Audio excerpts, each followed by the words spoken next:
दोस्तों, crypto market का नाम आते ही सबसे पहले दिमाग में क्या आता है?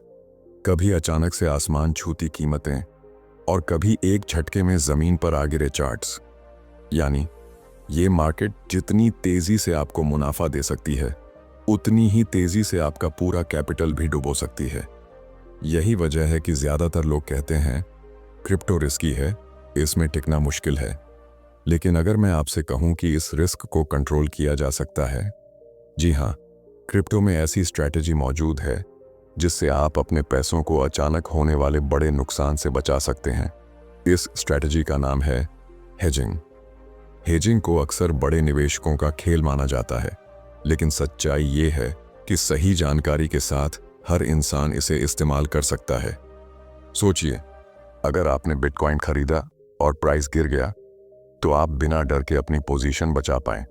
अगर मार्केट अचानक क्रैश हो गया, तब भी आपका पोर्टफोलियो सुरक्षित रहे। यानी क्रिप्टो में हेजिंग आपके लिए सुरक्षा कवच बन जाती है। इस पूरे वीडियो में हम हेजिंग को इतनी सरल भाषा में समझेंगे कि आपको कहीं और जाकर देखने की जरूरत ही नहीं पड़ेगी। तो अगर आप चाहते हैं कि क्रिप्टो में आपका पैसा लंबे समय तक सुरक्षित रहे और आप बिना घबराए स्मार्ट निवेश कर सकें, तो ये वीडियो आपके लिए ही है। चलिए शुरू करते हैं और सबसे पहले समझते हैं कि हेजिंग असल में होती क्या है और इसकी ज़रूरत क्यों पड़ती है। दोस्तों, अब बात करते हैं असली गेम की, यानी हेजिंग आखिर है क्या और ये क्रिप्टो में कैसे काम करती है। देखिए, जब भी हम क्रिप्टो में पैसा लगाते हैं, हमारे दिमाग में एक ही ख्याल रहता है, प्रॉफिट मैक्सिमाइज करना। लेकिन इस सोच में अक्सर हम सबसे ज़रूरी चीज़ को भूल जाते हैं, और वो है कैपिटल को बचाना। यही वो जगह है जहां हेजिंग काम आती है। हेजिंग का सिंपल मतलब है रिस्क को मैनेज करना और अपने इन्वेस्टमेंट को अचानक होने वाले नुकसान से बचाना। ये कुछ ऐसा है जैसे आपने अपनी गाड़ी पर इंश्योरेंस लिया हो। अब गाड़ी अगर एक्सीडेंट में जाती है तो पूरा नुकसान आपको अकेले नहीं उठाना पड़ता, इंश्योरेंस कंपनी आपकी मदद करती है। ठीक उसी तरह क्रिप्टो में हेजिंग आपके लिए एक इंश्योरेंस की तरह काम करती है। अब यहाँ एक बहुत अहम बात समझनी है। हेजिंग का मकसद ये नहीं है कि आप प्रॉफिट को अनलिमिटेड कर देंगे। हेजिंग का असली काम है आपके लॉस को कंट्रोल में रखना। यानी मान लीजिए आपने बिटकॉइन खरीदा $50,000 पर, अचानक मार्केट गिरा और प्राइस पहुंच गया 45,000 पर। बिना हेजिंग के आपका सीधा नुकसान हो जाएगा। लेकिन अगर आपने स्मार्ट तरीके से हेज किया होता, तो ये गिरावट आपके लिए उतनी खतरनाक नहीं होती। क्रिप्टो मार्केट की खासियत है कि ये दुनिया के किसी भी दूसरे फाइनेंशियल मार्केट से ज्यादा वॉलेटाइल है। एक दिन में 5%, 10% की मूवमेंट यहाँ नॉर्मल मानी जाती है। ट्रेडिशनल स्टॉक मार्केट में इतनी तेजी की मूवमेंट महीनों में होती है। यही वजह है कि यहाँ रिस्क बहुत बड़ा है, और इसलिए रिस्क मैनेजमेंट यानी हेजिंग और भी ज्यादा जरूरी हो जाती है। अब आप सोच रहे होंगे, क्या ये सिर्फ बड़े इन्वेस्टर्स या वेल्स ही कर सकते हैं? बिल्कुल नहीं। हेजिंग की स्ट्रैटेजीज ऐसी हैं जिन्हें रिटेल इन्वेस्टर्स भी इस्तेमाल कर सकते हैं। फर्क बस इतना है कि बड़े इन्वेस्टर्स बड़े स्केल पर करते हैं और रिटेल इन्वेस्टर्स छोटे स्केल पर। लेकिन लॉजिक दोनों के लिए सेम है, अपने पैसे को बचाना। एक और गहरी बात यहाँ समझना जरूरी है। हेजिंग करने का मतलब ये नहीं है कि आप लॉस से पूरी तरह बच जाएंगे। लॉस को पूरी तरह एलिमिनेट करना पॉसिबल नहीं है। हेजिंग का असली फायदा यह है कि आपका नुकसान मैनेजेबल हो जाता है। यानी अगर मार्केट आपके खिलाफ जाता है, तो आप पैनिक करके अपनी सारी होल्डिंग्स बेचने की गलती नहीं करेंगे। आप शांत रह पाएंगे क्योंकि आपने पहले से प्रोटेक्शन लिया हुआ है। और यही असली फर्क है एक बिगिनर और एक स्मार्ट इन्वेस्टर में। बिगिनर मार्केट गिरते ही पैनिक में बेच देता है और बाहर हो जाता है, लेकिन स्मार्ट इन्वेस्टर पहले से प्लान करता है, हेज करता है, और मार्केट चाहे जैसा भी चले, खेल में टिका रहता है। अब सवाल ये उठता है कि ये हेजिंग आखिर इतनी जरूरी क्यों है और इसके बिना आप कितने बड़े रिस्क में हैं। इसको डिटेल में समझे बिना पिक्चर पूरी नहीं बनती। दोस्तों, अभी तक हमने समझा कि हेजिंग का मतलब क्या होता है और ये किस तरह एक इंश्योरेंस की तरह काम करता है। लेकिन अब सबसे बड़ा सवाल आता है कि आखिर ये इतना जरूरी क्यों है। आखिर क्यों कहा जाता है कि अगर आपने हेजिंग को सीरियस नहीं लिया, तो क्रिप्टो मार्केट में लंबे समय तक टिकना लगभग नामुमकिन है। देखिए, क्रिप्टो मार्केट की सबसे बड़ी पहचान है इसकी वॉलेटिलिटी, प्राइस। एक ही दिन में 5% से 10% ऊपर नीचे होना यहाँ आम बात है। और अगर हम ऑल्ट कॉइन्स की बात करें तो वहाँ तो कभी कभी 20% से 30% की गिरावट या उछाल भी नॉर्मल मानी जाती है। आप खुद सोचिए, अगर आपके पास 1 लाख का पोर्टफोलियो है और एक ही रात में उसमें से 25,000 रुपये उड़ जाएं, तो क्या आप शांत रह पाएंगे? शायद नहीं। यही वजह है कि नए इन्वेस्टर्स अक्सर पैनिक में आकर गलत डिसीजन ले लेते हैं। यानी इस मार्केट में अपॉर्चुनिटी जितनी बड़ी है, रिस्क भी उतना ही बड़ा है। और अगर आप सिर्फ प्रॉफिट के पीछे भागेंगे और रिस्क को इग्नोर करेंगे तो मार्केट आपको बाहर कर देगा। यही कारण है कि प्रोफेशनल इन्वेस्टर्स सबसे पहले रिस्क को मैनेज करना सीखते हैं। उनके लिए पहला प्रिंसिपल होता है डोंट लूज मनी। उसके बाद आता है प्रॉफिट। अब सोचिए, आप किसी रेस में भाग रहे हैं और आपके पास सेफ्टी गियर ही नहीं है। शुरू में शायद आप फास्ट दौड़ेंगे, लेकिन एक बार गिर गए तो सीधा चोट खाकर बाहर हो जाएंगे। हेजिंग वही सेफ्टी गियर है जो आपको गिरने पर भी बचाता है ताकि आप दौड़ जारी रख सकें। अगर हम प्रैक्टिकली बात करें तो हेजिंग की सबसे बड़ी जरूरत तब पड़ती है जब मार्केट में अनसर्टेनिटी हो, जैसे रेगुलेटरी न्यूज, किसी बड़े एक्सचेंज का कोलैप्स, ग्लोबल इकोनॉमिक क्राइसिस या फिर वेल्स की सडन सेलिंग। इन सिचुएशंस में प्राइस इतनी तेजी से गिरता है कि रिएक्शन करने का समय भी नहीं मिलता। जो लोग बिना हेज के बैठे होते हैं उनका कैपिटल आधा या उससे भी ज्यादा खत्म हो जाता है, लेकिन जिन्होंने हेज कर रखा होता है वो आराम से मार्केट स्टेबलाइज होने का इंतजार करते हैं और बाद में फिर से अच्छे प्राइस पर एंट्री ले लेते हैं। एक और एंगल से समझते हैं। मान लीजिए आपने बिटकॉइन $50,000 पर खरीदा और आपकी स्ट्रैटेजी है लॉन्ग टर्म होल्ड करना, लेकिन अगर उसी समय ग्लोबल मार्केट क्रैश हो जाए और बिटकॉइन 30,000 तक आ जाए तो आपका पोर्टफोलियो 40% नीचे चला जाएगा। अगर आपने हेजिंग नहीं की है तो ये गिरावट आपको इमोशनली और फाइनेंशियली दोनों तरह से कमजोर कर देगी। लेकिन अगर आपने स्मार्ट तरीके से हेज किया होता तो आपका एक्चुअल लॉस 40% की बजाय शायद सिर्फ 10% या 15% तक सीमित रहता। यही फर्क डिसाइड करता है कि आप मार्केट में टिके रहेंगे या बाहर हो जाएंगे। और सबसे बड़ा फायदा हेजिंग का ये है कि ये आपको साइकोलॉजिकल स्टेबिलिटी देता है, क्योंकि ट्रेडिंग और इन्वेस्टिंग सिर्फ नंबर्स का खेल नहीं है, ये इमोशंस का भी खेल है। अगर आप हर गिरावट पर डरकर बेच देंगे तो कभी भी बड़े प्रॉफिट तक नहीं पहुंच पाएंगे। हेजिंग आपको ये कॉन्फिडेंस देता है कि मार्केट चाहे जैसा भी मूव करे, आपका पोर्टफोलियो पूरी तरह डूबेगा नहीं, और यही कॉन्फिडेंस आपको लॉन्ग टर्म सक्सेस दिलाता है। तो अब आप समझ गए होंगे कि हेजिंग सिर्फ एक स्ट्रैटेजी नहीं बल्कि सर्वाइवल का टूल है।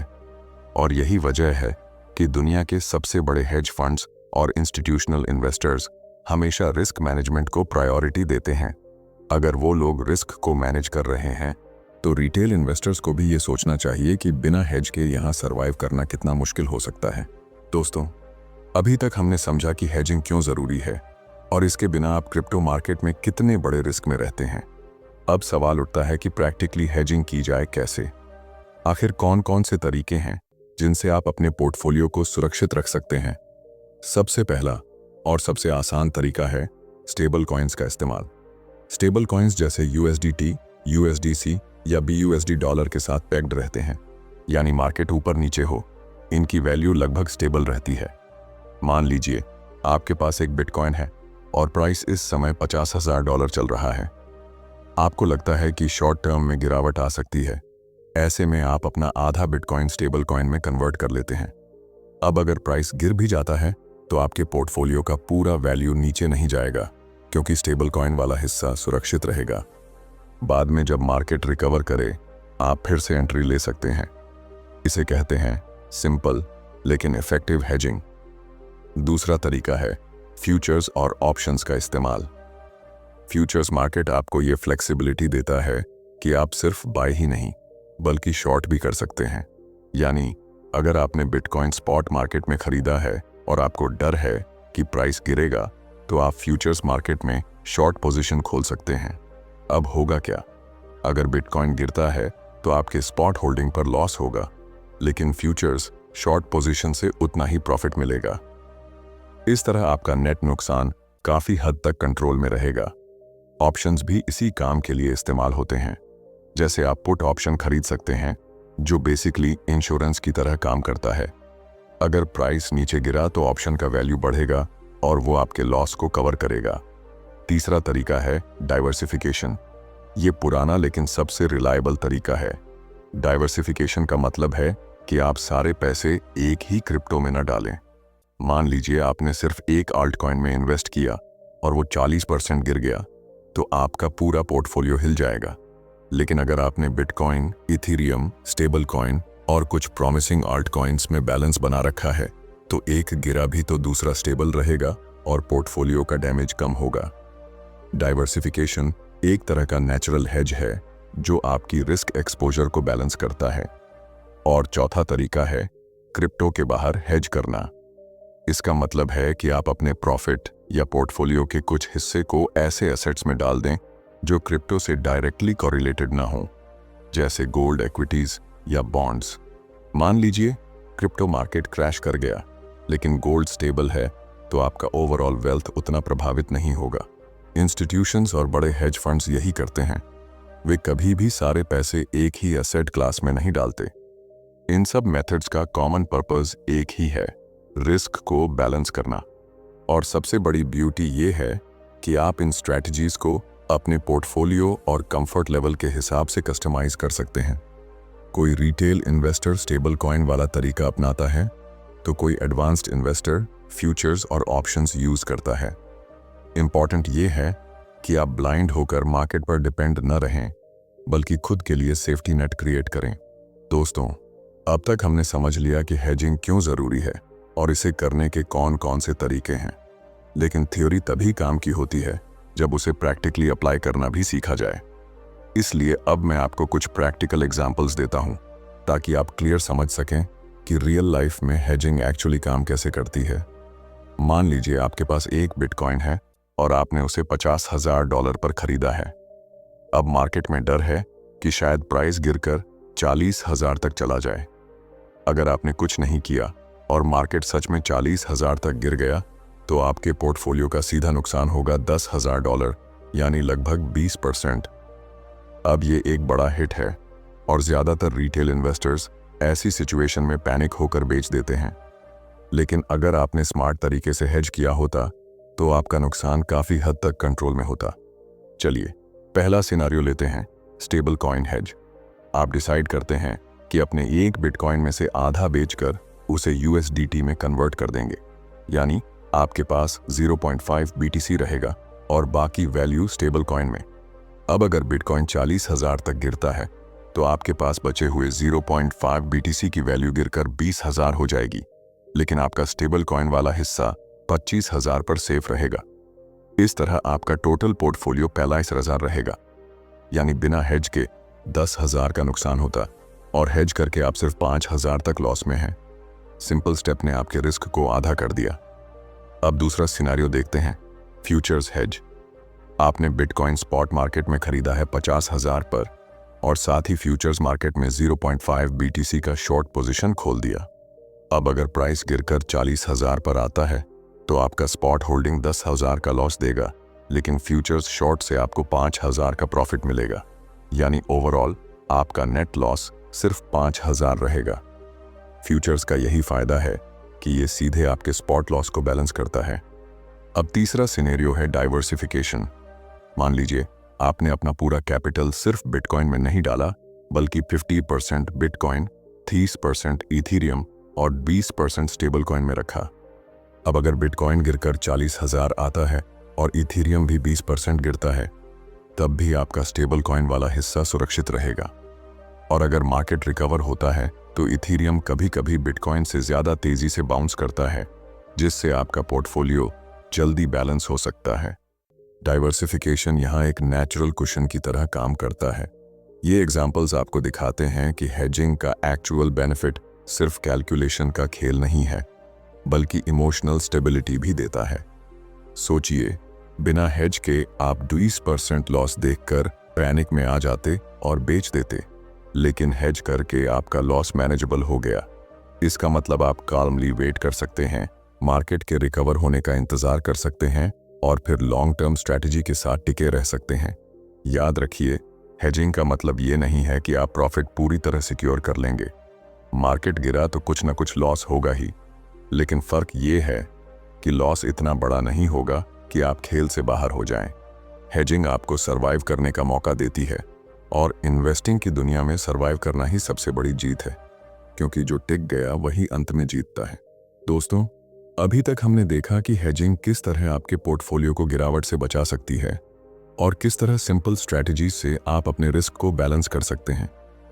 लेकिन यहाँ एक बहुत बड़ा ट्रूथ समझना जरूरी है। हेजिंग पावरफुल टूल तो है, मगर अगर इसे गलत तरीके से यूज किया जाए तो ये आपके लिए फायदे की बजाय नुकसान भी खड़ा कर सकता है। सबसे पहली गलती जो लोग करते हैं वो है ओवर हेजिंग, यानी इतने ज्यादा लेवल तक हेज कर देना कि आपका पोर्टफोलियो प्रैक्टिकली फ्रीज हो जाए। इमेजिन कीजिए आपने 100% हेज कर लिया। अब मार्केट ऊपर जाए या नीचे, आपको ना तो ज्यादा नुकसान होगा ना ही प्रॉफिट। ऐसे में हेजिंग आपको प्रोटेक्ट तो कर रही है, लेकिन ग्रोथ की पॉसिबिलिटी ऑलमोस्ट खत्म कर रही है। इसीलिए स्मार्ट इन्वेस्टर्स हमेशा पार्शियल हेज करते हैं, ताकि डाउनसाइड से प्रोटेक्शन मिले और अपसाइड का फायदा भी उठा सकें। दूसरी बड़ी गलती है लेवरेज का गलत इस्तेमाल। फ्यूचर्स और डेरिवेटिव्स मार्केट में आपको लेवरेज मिलता है, और बहुत से नए इन्वेस्टर्स हेज करने के नाम पर हाई लेवरेज पोजीशंस ले लेते हैं। अब होता क्या है, हल्की सी मार्केट मूवमेंट आते ही उनका पोजीशन लिक्विडेट हो जाता है। हेजिंग का मकसद रिस्क कम करना है, रिस्क बढ़ाना नहीं। इसीलिए लेवरेज को मिनिमम रखना चाहिए और हेजिंग को इंश्योरेंस की तरह ट्रीट करना चाहिए, गैम्बलिंग की तरह नहीं। तीसरी समस्या आती है टाइमिंग की। हेजिंग का फायदा तभी है जब आप इसे सही समय पर करें। अगर प्राइस पहले ही बहुत नीचे गिर चुका है और तब आप हेज करने जाते हैं, तो वो प्रोटेक्शन नहीं बल्कि लॉस लॉक करने जैसा हो जाता है। प्रोफेशनल ट्रेडर्स हमेशा प्रोएक्टिव हेज करते हैं, यानी रिस्क आने से पहले ही सेफ्टी नेट तैयार कर लेते हैं। रिटेल इन्वेस्टर्स अक्सर रिएक्टिव हेज करते हैं, मतलब नुकसान होने के बाद हेज करते हैं, और यही फर्क उन्हें ज्यादा नुकसान में डाल देता है। इसके अलावा फीस और हिडन कॉस्ट्स को भी इग्नोर नहीं करना चाहिए। हर बार जब आप हेज के लिए फ्यूचर्स या ऑप्शंस का इस्तेमाल करते हैं, तो आपको ट्रेडिंग फीस, फंडिंग रेट्स या प्रीमियम पे करना पड़ता है। अगर ये कॉस्ट ध्यान में नहीं रखी गई, तो आपका हेज प्रॉफिटेबल लगने के बावजूद धीरे धीरे आपका बैलेंस खा सकता है। स्मार्ट हेजिंग का मतलब है कि आप कॉस्ट बेनिफिट कैलकुलेशन को भी साथ में कंसिडर करें। और सबसे जरूरी बात, हेजिंग करते समय आपको अपनी साइकोलॉजी पर भी कंट्रोल रखना होगा। कई लोग हेज तो कर लेते हैं, लेकिन जैसे ही मार्केट मूव करता है, वो घबराकर पोजीशंस बदलने लगते हैं। हेजिंग कोई मैजिक नहीं है, ये एक प्रोसेस है। अगर आपने हेज किया है तो आपको उसे पेशेंटली चलने देना होगा।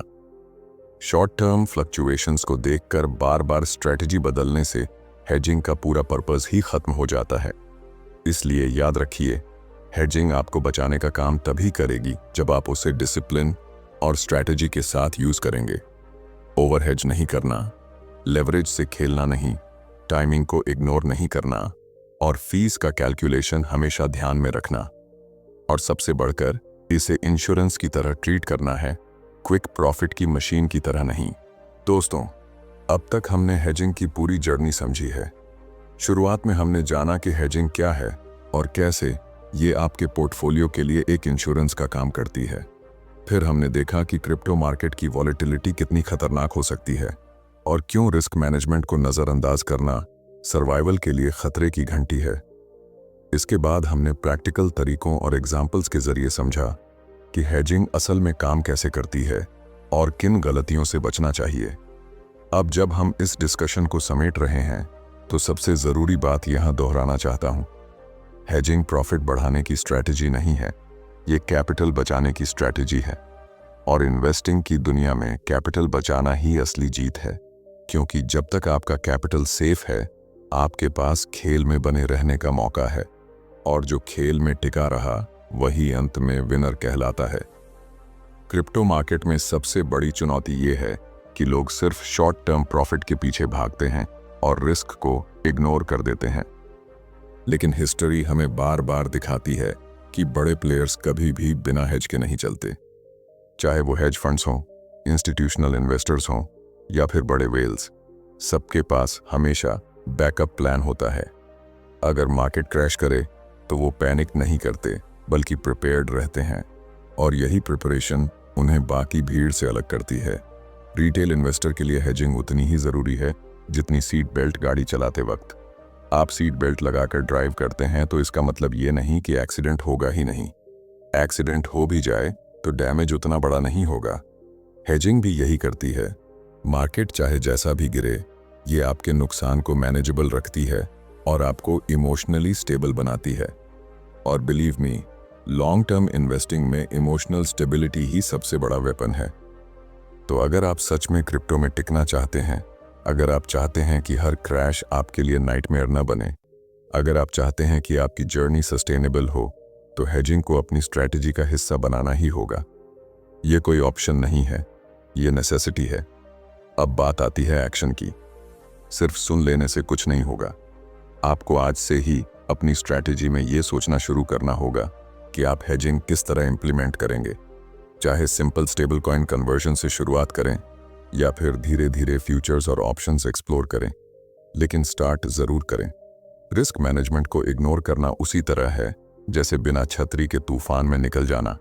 लकी हुए तो भीगेंगे नहीं, लेकिन ज़्यादातर चांसेस हैं कि भीग ही जाएंगे।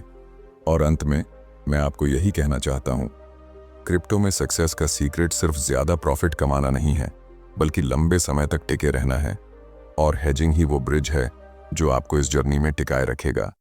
तो दोस्तों, अगर ये वीडियो आपके लिए यूज़फुल रहा हो तो इसे लाइक कीजिए, अपने दोस्तों के साथ शेयर कीजिए ताकि वो भी रिस्क मैनेजमेंट सीख सकें।